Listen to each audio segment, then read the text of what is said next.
Queridos, como eu dizia, né, chegamos a mais uma obra a tratar de saberes e de fazeres do professor, né, lidando com a ideia, então, de que a profissão docente é uma atividade laboral que precisa encontrar, né, formação e conhecimento para o exercício qualificado, ou seja, nenhuma profissão se faz do alto do amadorismo, né, as profissões implicam saberes e formação. E aí a docência é uma delas, né? A gente não pode defender o amadorismo ou só alguém bem intencionado como sendo professor. Nós precisamos que os sujeitos que venham a desenvolver o exercício da docência possam fazê-los qualificados. E aí essa qualificação para o exercício da docência seria por pressuposto que a gente chama de saberes. Ou seja, domínios que esse profissional tem. Quando você vai fazer uma cirurgia com o médico, você espera que ele tenha saberes, é lá, né? Não que ele de peito aberto ele diga, o que eu faço agora? Você pensa que é fácil, né? Não. Então, o mesmo vale para o docente. É esperado que esse profissional reúna saberes para o exercício da prática qualificada. E formação profissional. Por formação profissional, a gente entende também que, de alguma forma, ele tem uma formação inicial que o qualifica, que o habilita para aquele exercício profissional, assim como a gente vai chamar exercício ilegal da profissão, aqueles indivíduos cujo exercício profissional não reúne uma formação, ou seja, se alguém não é médico e se passa por, se alguém não é advogado e se passa por, a gente vai dizer do exercício ilegal da profissão, porque o exercício profissional requer formação, não é isso? Para o professor é a mesma coisa, então, aqui nessa obra, provocativamente, Maurício Tardy está nos falando sobre que saberes e que formação precisam encontrar aquele que se dispõe à docência, né? Saberes docentes e formação profissional. Nesse livro incrível, né? Gente, o Tardif tem sido uma referência comum nos concursos para professor, porque exatamente ele vai mexer com a gente dizendo, ei, você professor, que domínios você precisa ter, né? Que conhecimentos você precisa ter para poder exercer a sua atividade profissional, né? Bom, e aí, gente, como ele é muito importante, é legal falar que esse é um livro que hoje tem servido de base, né, para entendermos a atuação do professor em sala de aula.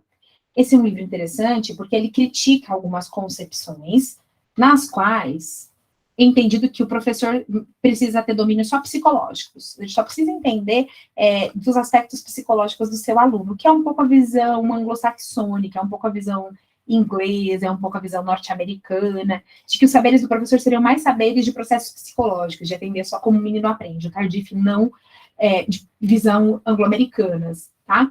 De que o professor precisaria ter só domínios psicológicos para acompanhar o desenvolvimento do seu aluno. Tardif vai dizer, não concordo, né? E ele também critica algumas visões europeias de que hoje o professor teria de ter uma formação só técnica, né? Um domínio técnico que é pegar os domínios da didática e ensinar. E então ele se posiciona de forma crítica, inclusive, né, algumas concepções sociológicas e tradicionais que associam o professor como aqueles que reproduzem as estruturas dominantes. Então, Tardif tenta dizer que o professor não é um mero acompanhante dos processos psicológicos de desenvolvimento do aluno. O professor não é um mero técnico que emprega técnicas da didática e ele também não é aquele que reproduz só os interesses de uma sociedade reproduzindo conteúdos nos seus alunos. Ora, então, que tipo de professor o Tardif defende? Se a gente não é um mero outro, né? O que nós somos? Bom, nessa obra, gente, o também educador, o também professor Maurício Tardif, ele discute um pouquinho o que ele acredita serem os saberes necessários ao exercício da profissão, né, e dividir as suas considerações em uma primeira parte. Então, ele vai falar, né, numa primeira parte da obra, ele vai falar sobre os saberes dos professores no trabalho, e uma segunda parte que ele vai falar sobre os saberes do professor na formação.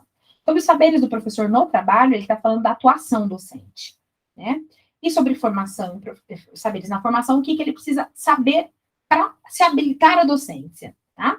No trabalho, então, é o saber prático, né? E na formação é o saber que pré-qualifica, seria a formação em pedagogia, a formação inicial. Então, enquanto que os saberes no trabalho seria essa formação continuada e a prática, o saber da formação é o saber que habilita, ou seja, o médico tem uma formação inicial, se ele não faz medicina, ele não está habilitado. Qual seria a formação inicial do professor? A pedagogia? Com quais domínios? Discussão semelhante à obra anterior, com algumas especificidades, marcas deste autor, Maurício Tardif, tá? Então, ele nos propõe, então, que a gente possa adentrar cada um dos capítulos nessas duas sessões da obra, tá? Na introdução, ele discute, então, né, a especificidade, os extremos da natureza social do conhecimento docente, e esses extremos ele chamou, né, o mentalismo, que é reduzir os saberes docentes a processo mental. Então, por mentalismo, entendam aqueles que defendem que o professor só tem que entender como o aluno aprende, só tem que acompanhar o aluno, né? Mais de uma visão psicologizante da docência. Espera o aluno no ritmo dele, compreenda a aprendizagem dele. Eles são visões mais mentalistas, onde o professor quer entender como o aluno aprende, mas ele não discute como se ensinar, né? E uma outra visão que ele vê também extrema, que ele chamou de sociologismo, né? Que é eliminar toda a contribuição que a escola pode dar para o sujeito se desenvolver. O povo da sociologia que só fica discutindo a questão social e não discute como a escola deve fazer o seu trabalho. Fica discutindo desigualdade social, e não que não seja importante. Mas ele diz o problema é que quando a gente só foca nos processos mentais dos alunos, a gente vai para o mentalismo. E aí esquece de como ensinar. E quando a gente só foca nos aspectos sociais, a gente esquece da função da escola, que é didática, né? Então, ele vai defender, sim, uma natureza social do saber docente, mas um saber docente que nem se cuide só dos aspectos mentais do aluno. Eu sei como o meu aluno aprende, mas e como você me ensina? Não, porque o aluno aprende por si só, ele vai chamar isso de mentalismo. Ou ainda, não ensino porque a sociedade é desigual, é injusta e eu não faço nada. É o sociologismo, tá? Bom, e aí, baseada nessas duas visões extremas, ele diz, não, o professor não é só aquele que vê como o aluno aprende, ele precisa ensinar. E ele também se recusa à ideia do professor só ficar discutindo aspectos extraescolares, desigualdade social e política, sem discutir como a escola pode contribuir para uma condição social diferente. Então, ele vai apontar, gente, num dos primeiros elementos do texto, né, sobre os professores diante do saber. Ele vai fazer um esboço um pouquinho sobre o problema do professor. Nesse primeiro capítulo, ele promove uma reflexão que vai tratar, né, do campo do conhecimento dos professores. O que o professor sabe? Se perguntar para vocês assim, qual é um conhecimento que o advogado precisa ter? Você fala, jurídico, Luciano. Eu espero que o advogado conheça as leis, que ele conheça os trâmites processuais. Ótimo. E o médico? O médico tem que entender de saúde, de intervenção, de medicação. Ótimo. Ele vai dizer, e os professores? Né? Bom, e aí, quando ele propõe uma reflexão sobre o campo do conhecimento dos professores, ele enfatiza, né, as diferenças entre o saber da formação e o saber da experiência. O saber da formação, para ele, é aquele que nos habilitou nos cursos de graduação ou nos cursos de nível médio, aquele que nos constituiu por formação professores. Eu fiz magistério, por exemplo, mais tarde pedagogia, né? Na sequência, na verdade, quase em concomitância. E aí, esse processo se diz respeito à minha formação inicial, né? Formada em normal e nível médio, chamado magistério do Cefam, e mais tarde na pedagogia. E depois ele vai falar também do saber da experiência, que é o saber que eu constituí ao longo do exercício da docência, né? Bom, aí ele vai falar que o primeiro, que é o da formação, né? Possui um discurso acadêmico, às vezes, sem levar em conta os docentes. Já o segundo, por sua vez, se baseia na realidade e nas vivências experimentadas na sala de aula, nas experiências vividas na sala de aula.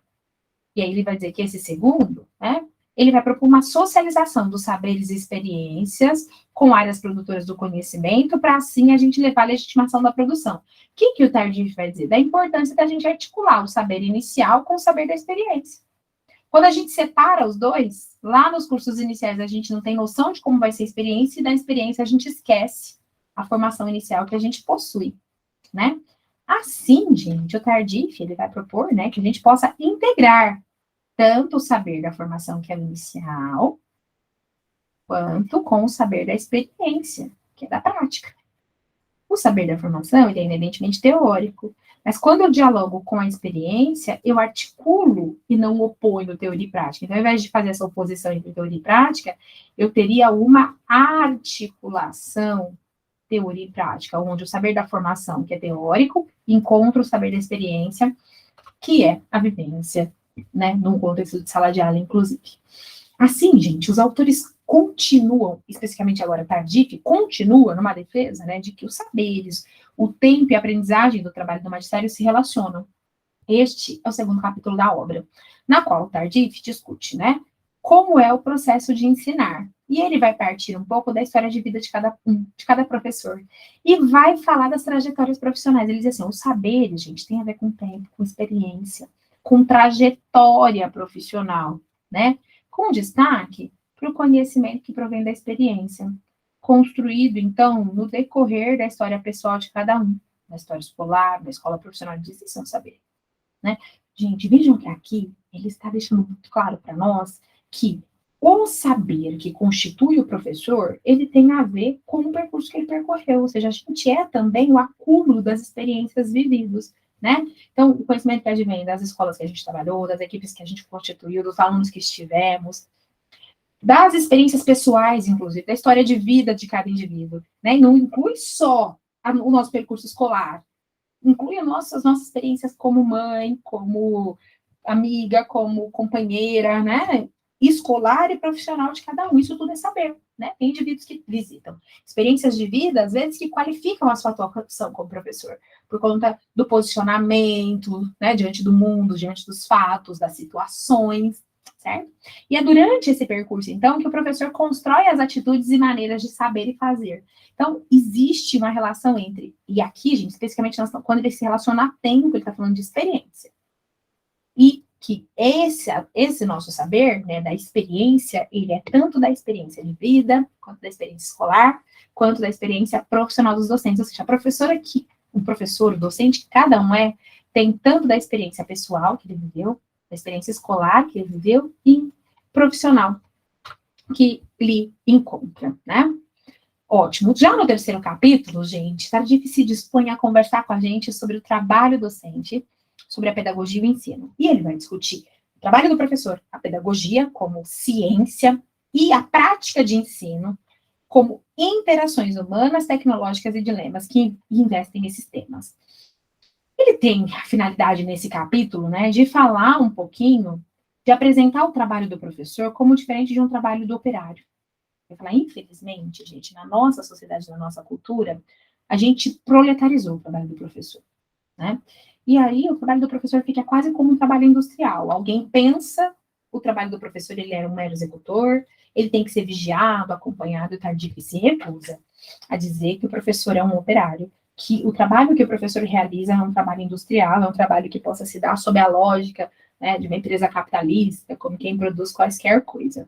Tardif mostra que, a partir dos anos 90, o processo de formação de professores no Brasil passou a considerar, porque até aí, no tecnicismo, era assim, né? O trabalho do professor era, ó, pega o planejamento pronto, ensina o aluno tal dia, tal conteúdo, era quase que uma linha de produção, né? Vimos essa crítica no Vitor Paro também, essa ideia de assemelhar a escola a uma empresa capitalista, e o Tardif está dizendo que, nesse contexto, o seu profissional, que é o professor, não é mais entendido como intelectual, como reflexivo. Ele passa a ser entendido como operário. Se a escola tem que funcionar sob a lógica de uma empresa capitalista, o professor, por pressuposto, vai ser concebido como um operário. Seu trabalho vai ser entendido como semelhante no trabalho industrial. Daí a crítica do Tardif, ele vai dizer que não, né? Que nós precisamos entender que o professor não é um operário, que a educação não é produzir sabonetes, né? Não pode ser considerado uma fábrica. E aí ele vai falar que, até 90, as ideias tecnicistas de que a escola deveria funcionar como empresa e de que o professor, então, poderia ser um mero executor da ação como um operário, elas passam a se enfraquecer, porque cresce, a partir da década de 1990, no Brasil, gente, um processo de defesa de formação docente que passa a considerar a sala de aula como espaço rico para a possibilidade de investigação. E aí, essa visão de que o professor poderia ser um mero executor, que eram tão presentes na década de 60 e 70, sob influência desse tecnicismo capitalista, né, que defendia que a escola deveria funcionar como uma empresa, ele dá lugar a estudos, a discursos e a defesas de que a escola deveria ser um espaço rico para pesquisa, né? Bom, e é disso que ele fala no próximo capítulo. Nesse caso, né, como a gente olhar elementos para uma teoria da prática educativa? Então, a gente precisa entender, né, que a gente precisa construir estudos teóricos que vão defender a prática educativa. No quarto capítulo, ele apresenta, então, algumas das abordagens das teorias contemporâneas da ação do professor, tá?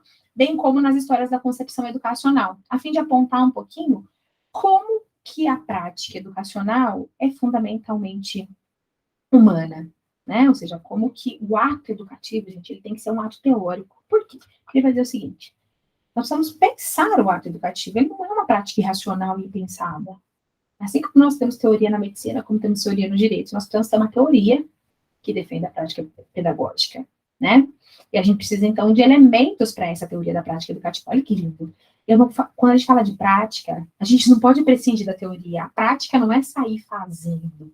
Tanto é que ele está dizendo que é preciso, então, que a gente tenha elementos teóricos para fundamentar uma prática social. Quem age com menos planejamento, com menos rigor, sem fundamentação teórica? Os outros animais. O que diferencia o homem dos outros animais? A prática fundamentada, a prática consciente. E o que traz a consciência? A teoria. Então, quando a gente diz assim, o professor não tem teoria, ele tem que saber fazer. Nós estamos indo na contramão do que diz o Tardif. O Tardif diz o seguinte: a prática educativa precisa encontrar fundamento em uma teoria.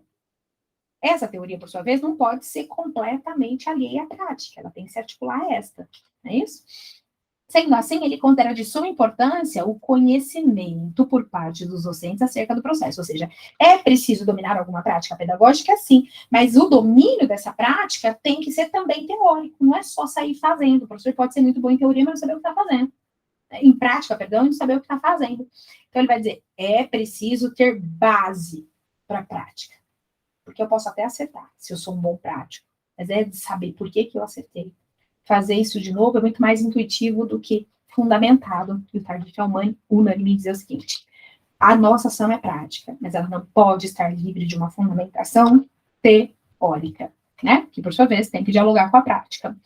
No 5º capítulo e último dessa primeira parte do livro, né, o Tardif, então, se despede da gente falando um pouquinho do professor como um ator racional. Amada, que ele está falando o seguinte: não é dizer que o professor pode fazer a sua prática no alto do improviso, do alto ele é ótimo, ele é boazinha, querido.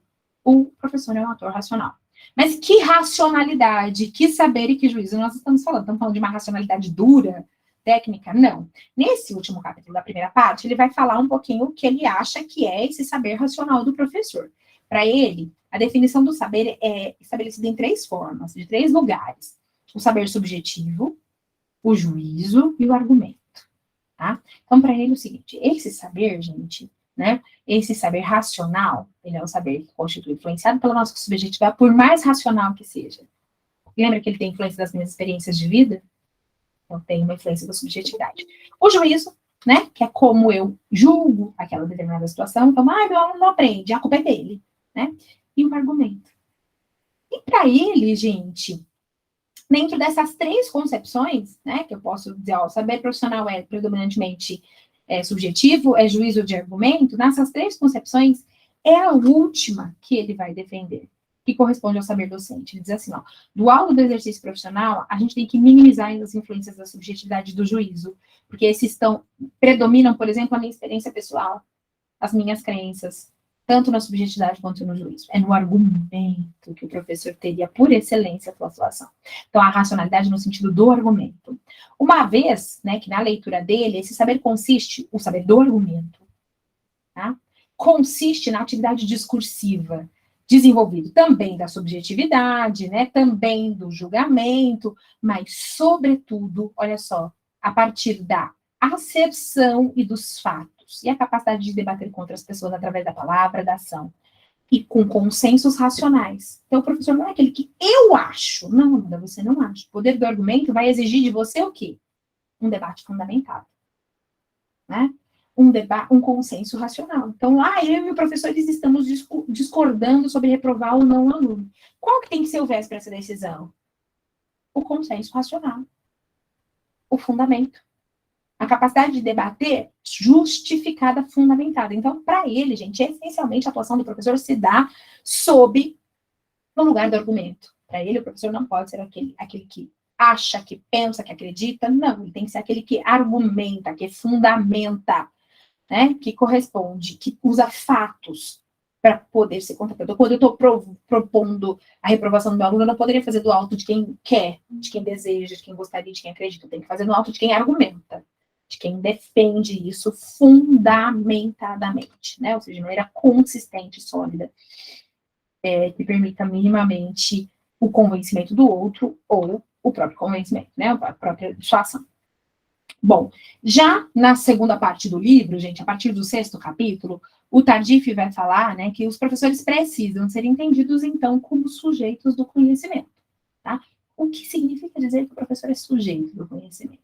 Ora, o autor vai dizer, né, que a gente tem hoje várias influências da subjetividade na educação. E a gente precisa entender que o professor, ao mesmo tempo, gente, que ele é um sujeito que viabiliza o conhecimento do aluno, ele também é um sujeito que está em formação, né?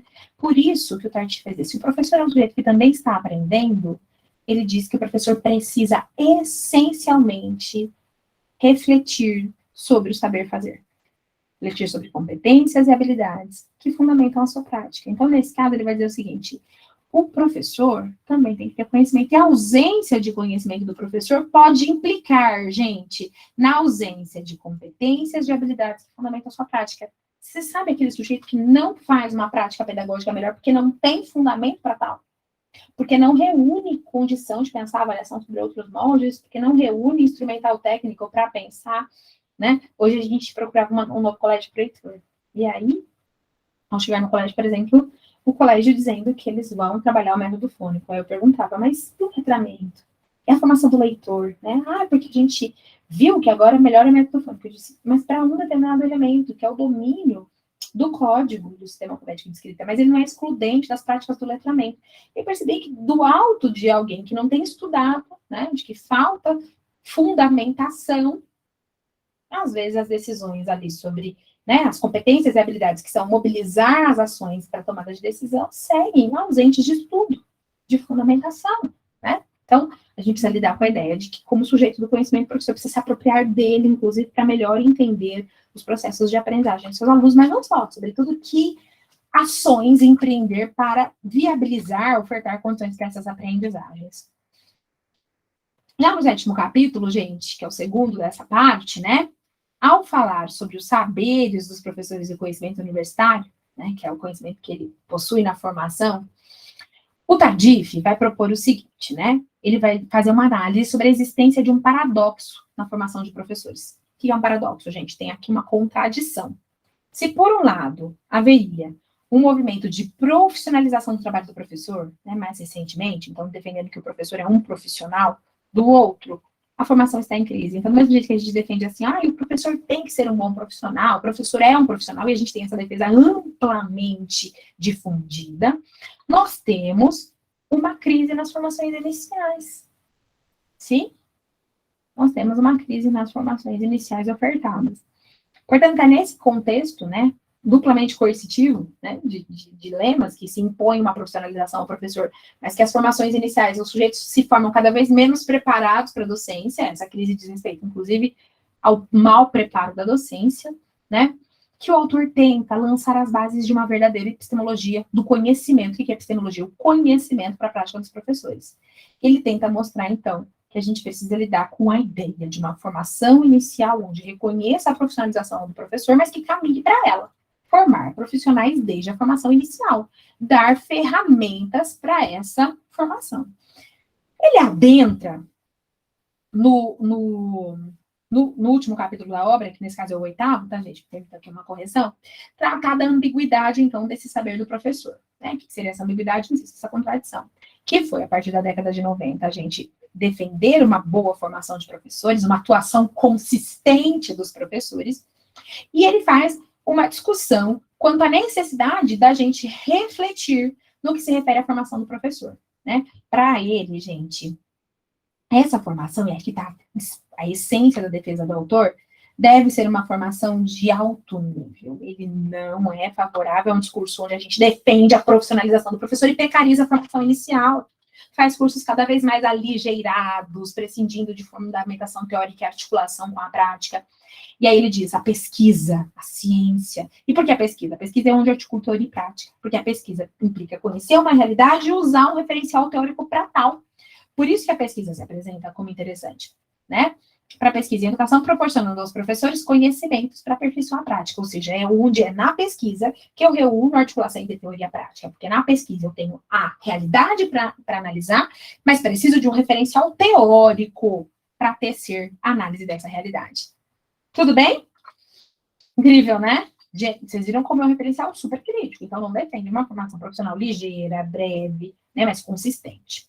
Vamos praticar? Então, diz o seguinte, Tardif, em 2002, aborda a importância da epistemologia da prática profissional, ou seja, do conhecimento. Epistemologia, gente, é o estudo do conhecimento. Estudar o conhecimento do professor, tá? Epistemologia, que é o estudo do conhecimento da prática profissional. Tudo bem? E como ela se aplica à análise do saber dos professores. O conhecimento seria a formação inicial e o saber, o prático. Sobre os saberes profissionais dos professores, assinale a alternativa incorreta. Então, aquilo que o professor faz, seu saber prático. A. Traz consigo as marcas do objeto do trabalho dos docentes, dos seres humanos, então aquilo que o professor realiza em prática, os seus saberes, carregam algumas marcas, né, do seu objeto de trabalho, que são os alunos. A gente está procurando a incorreta. B. São plurais e heterogêneos, por serem provenientes de várias fontes, por não formarem um repertório de conhecimentos unificados, e por a prática dos professores ser heterogênea ou heterônoma, quando os objetivos internos da ação aos saberes mobilizados. Luciana, a A me pareceu correta, mas a B eu achei complexa demais. Não tem problema, vamos seguir para as próximas, tá? Vamos para a C. E está perguntando sobre volta no enunciado, sobre os saberes profissionais dos docentes, tá? O que eu posso e não posso afirmar? Os saberes profissionais dos docentes, C, são personalizados e situados por se tratarem basicamente de saberes formalizados, e são saberes objetivados, sendo construídos e utilizados no seu potencial de transferência e generalização. Ou D, são temporais, também no sentido de que nos anos iniciais de prática profissional são decisivos na obtenção do sentimento de competência e no estabelecimento de rotinas. Queridos, essa pergunta pode parecer difícil em primeira análise, porque o examinador, ele trouxe vários textos, né? Ele trouxe várias expressões complexas que às vezes se afastaram dos escritos originais da obra. Então, eu vou ensinar vocês a como lidarem com questões como essa que podem aparecer, tá? Então, vamos lá. Ó, os saberes dos professores são plurais e são heterogêneos, ou seja, são muitos e são diferentes, né? Não temos uma padronização. Por serem provenientes de várias fontes, ou seja, porque eles advêm do saber pessoal, né? Por não formarem um repertório de conhecimento unificado, é verdade, o conhecimento não é único, e por a prática dos professores ser heterogênea, ou heterônoma, quanto aos objetivos internos da ação e os saberes mobilizados. Heterogênea e heterônoma não são sinônimos, então isso tem que chamar a nossa atenção, né? E aí, vamos dizer o seguinte, né? A prática dos professores ser heterogênea, ela é diversa, e heterônoma é que, neste caso, os objetivos não seriam pensados por ele, seriam pensados por outro. Então, aqui nos chamou a atenção esse elemento. Vamos ver se na C tem alguma coisa que nos chama a atenção.